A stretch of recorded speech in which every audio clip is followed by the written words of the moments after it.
Assalamualaikum dan sahabat. Kita mengulaskan tajuk berkenaan falsafah ekonomi kemiskinan. Jadi Alia, apakah pendapat awak bagaimana falsafah ekonomi dan bagaimana ia berkaitan dengan kemiskinan? Pada pendapat saya, falsafah ekonomi ini seharusnya berfokuskan kepada keadilan sosial dan peluang yang adil. Kemiskinan yang disebabkan oleh kesenjangan ekonomi yang besar. Jadi awak nak tahu Najat Aina dalam bagi mencapai keadilan kita dalam konteks ekonomi ini, kita perlu merubah struktur ekonomi. Tepat sekali Nadia. Mengikut pengetahuan saya, kita perlu mentransformasikan ekonomi untuk memastikan distribusi kekayaan dan peluang sosial juga amat penting untuk membantu golongan miskin. Tetapi Nazatul Ainina, kita juga ada cabaran dan laksanakan perubahan ini. Contohnya resistasi, iaitu menentang dari pihak untuk mendapatkan manfaat daripada ketidaksedaraan ekonomi. So jika kita lihat daripada konteks global, adakah kerjasama antarabangsa ni dapat membantu mengurangkan kemiskinan?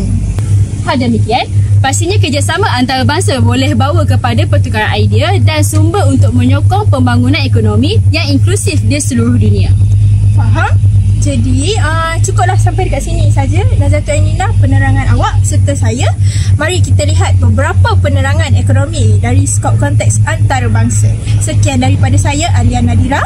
Dan saya Siti Nazatul Ainina. Selamat menonton. Tempat pembuangan sampah di Pantai Gebang merupakan tempat pembuangan sampah yang terbesar di dunia. Semua sampah dikumpulkan dari pelbagai penjuru di Jakarta akan berakhir di sini. Sehari sampah yang sampai di Bantar Gebang mencecah hampir 6,500 tetan. Dan penduduk Bantar Gebang bergantung harap dengan kawasan ini dan mereka terpaksa mengharungi segala cabaran dan dugaan yang ada di tempat ini. Saya Syafiqah Natasha dan saya Nadia Timtidora. Kami akan mengusir kisah penduduk di Bantar Gebang ini. Punca utama penduduk di Bantar Gebang mengutip sampah di situ adalah disebabkan tahap pendidikan mereka yang rendah. Ini menyebabkan mereka suka untuk mencari pekerjaan di luar. Penduduk di Bantar Gebang harus meneruskan pekerjaan mengutip sampah itu walaupun pendapatan rendah kerana kos sara hidup di kota adalah sangat tinggi. Untuk meneruskan hidup, penduduk-penduduk di Bantar Gebang bertahan dengan membuka warung di tengah-tengah longgokan sampah. Mereka menjual makanan dan minuman untuk pekerja-pekerja di Bantar Gebang. Ada juga penduduk yang bertahan dengan mengutip-ngutip sisa makanan seperti sayur-sayuran dan ayam goreng dan memasak semula masakan ini untuk dijadikan santapan seharian mereka. Lebih 3,000 penduduk yang beradaptasi di Bantar Gebang ini. Bantar Gebang merupakan tempat pelupusan sampah yang terbesar di dunia, yang mana menunjukkan tahap kemiskinan yang teruk dan menyebabkan penduduk di situ beradaptasi dengan kehidupan yang daif. Pemikiran penduduk Bantar Gebang akan terus memilih kehidupan yang sukar jika Bantar Gebang terus dijadikan tempat buangan sampah. Hal ini kerana mereka agak sukar untuk mencari kerja di luar dan juga sara hidup yang tinggi yang di luar kawasan Bantar Gebang itu. Hai, nama saya Bapak Refati dari Nasir dan dipanggil saya. Nama saya Cakirah Nafati Bonda. Apa tahu tak pasal makanan pak yang untuk orang golongan miskin di Filipina? Yang ada viral tu Yang viral tu dekat Google lah, kat YouTube banyak. Okey, dia macam mana Dia tak silap, dia macam makanan yang dia kutip daripada makanan lebihan daripada KFC ke McD je tu. Okey, yang dia punya 2 stage kan, kalau tak silap. Stage pertama tu dia tentang collection. Collection tu adalah dia berkumpul lah makanan yang ada dekat sekeliling yang bersih, bukan yang telah dibuang, tapi yang diasingkan dan boleh digunakan semula. Dan stage yang kedua ialah dia cooking, ialah yang dia memasak makanan yang mana yang dia dah collect tu, yang betul-betul memilih. Okey, dia akan masak semula dan akan menambahkan perisau lah, penambah lah semua untuk menjadikan makanan itu lebih lazat dan dijual.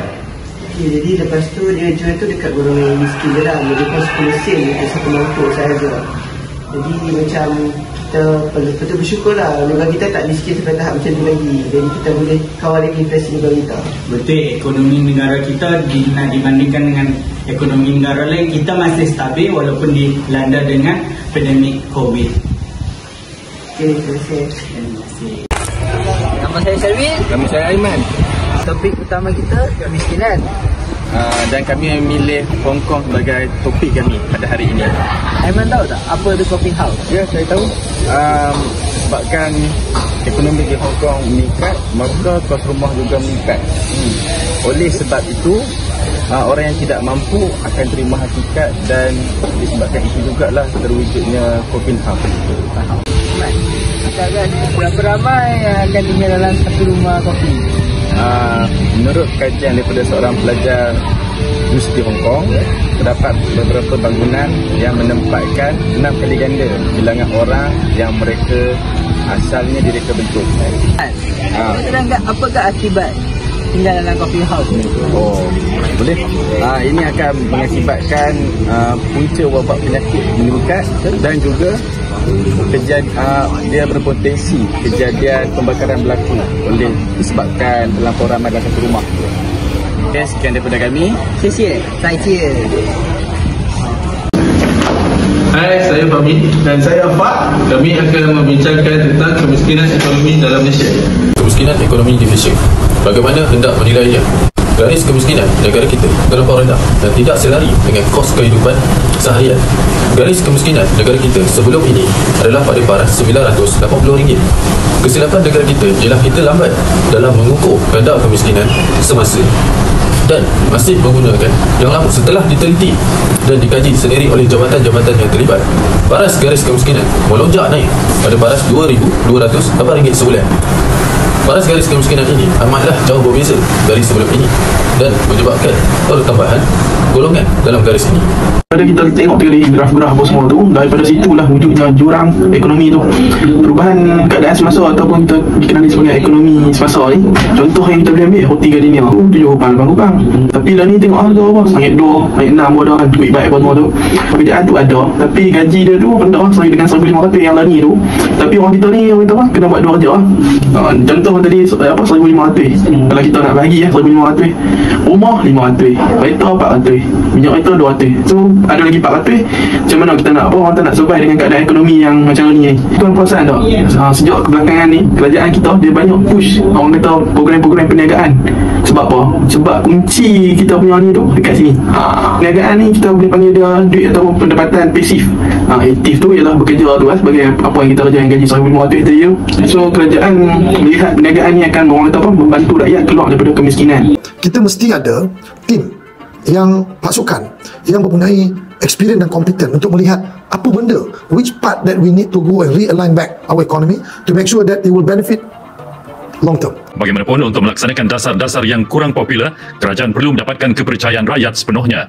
Falsafah ekonomi, kemiskinan dapat mencakup pemandangan yang keliru seperti melihat kemiskinan sebagai pilihan individu, mengendalikan pertumbuhan ekonomi sebagai solusi tunggal, menyalahkan individu miskin sebagai beban atau menganggap ia adalah solusi tunggal yang berlaku secara universal. Holistik dan beragam biasanya lebih efektif dalam mengatasi masalah kemiskinan. Jadi cukuplah sampai di sini saja. Hari pun sudah lewat ni. Betul tu Alia. Jadi marilah kita melaburkan tirai dan kita berhenti setakat di sini saja. Sekian, terima kasih. Untuk